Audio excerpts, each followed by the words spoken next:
ঘুম থেকে জাগ্রত হতে না পারার কারণে যদি সাহারি খেতে না পারি এবং না খেয়ে রোজা রাখি, তাহলে রোজা হবে কিনা? অবশ্যই রোজা হবে। ঘুম থেকে আপনি উঠতে দেরি হয়েছে, সাহারি খেতে পারেন নাই, বরং আপনার ওই দিন আরো বড় চ্যালেঞ্জ নিতে হবে যে আজকে আমি লম্বা রোজা রাখবো। রাত্রে যে খেয়ে শুইছি, সাহারি খেতে উঠতে পারি নাই, আমি ইফতার পর্যন্ত রোজা রাখলে আমার রোজাটা সবচেয়ে দীর্ঘ রোজা হবে, কষ্ট সবচেয়ে বেশি হবে। আর হাদিসে আসছে ইন্না আযামাল জাযা মা আযামিল বালা, কষ্ট যত বেশি হবে আল্লাহ তাআলা আজর বা বিনিময় তত বেশি দিবেন। যে আমি বেশি সহিষ্ণু হলাম, বেশি ধৈর্যশীল হলাম, বেশি সংযম করলাম, সো ওই দিন আরো বেশি চ্যালেঞ্জ নিতে হবে ইনশাআল্লাহ তাআলা। সূরা তারাবি পড়া বেশি উত্তম নাকি খতম তারাবি পড়া উত্তম?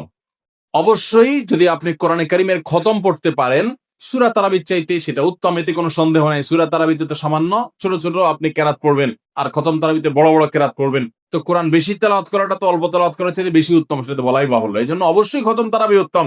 কিন্তু খতম তারাবি যদি তুফান মিল গতিতে হয়, 5G 6G গতিতে হয়, তাহলে সেই খতম তারাবি যদি হয়, যেই খতম তারাবিতে কি পড়েন, হাবেশ সাহেবের শুধু ইয়া আলামুন আর তালামুন ছাড়া কিছু না বুঝেন, তাহলে ওই রকম খতম তারাবি পড়ার চাইতে সূরা তারাবি পড়া উত্তম।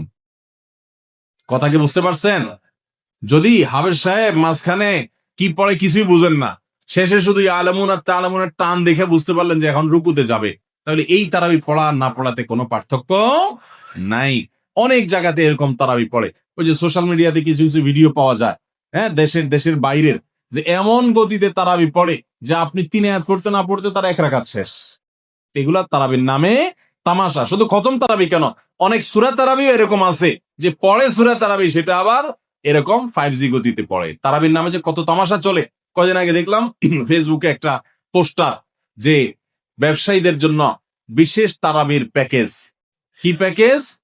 7 দিনে খতমের প্যাকেজ, 5 দিনে খতমের প্যাকেজ, আর একটা 3 দিনে খতমের প্যাকেজ। একটা রেজিস্ট্রেশন ফি 1400 টাকা, আর একটা রেজিস্ট্রেশন ফি বোধ হয় 2000 টাকা, আর একটা রেজিস্ট্রেশন ফি আর একটু কম টাকা। হ্যাঁ, রেজিস্ট্রেশন ফি দিয়া আবেদ সাহেবরা চুক্তি করে তারাবি পড়ায়। কিয়ামতের আগে যে আরো কত কিছু হবে একমাত্র আল্লাহ তাআলাই ভালো জানে। এগুলো সব তারাবির নামে কি ভাই? তামাশা। জায়েজ নাই ভাবে করা।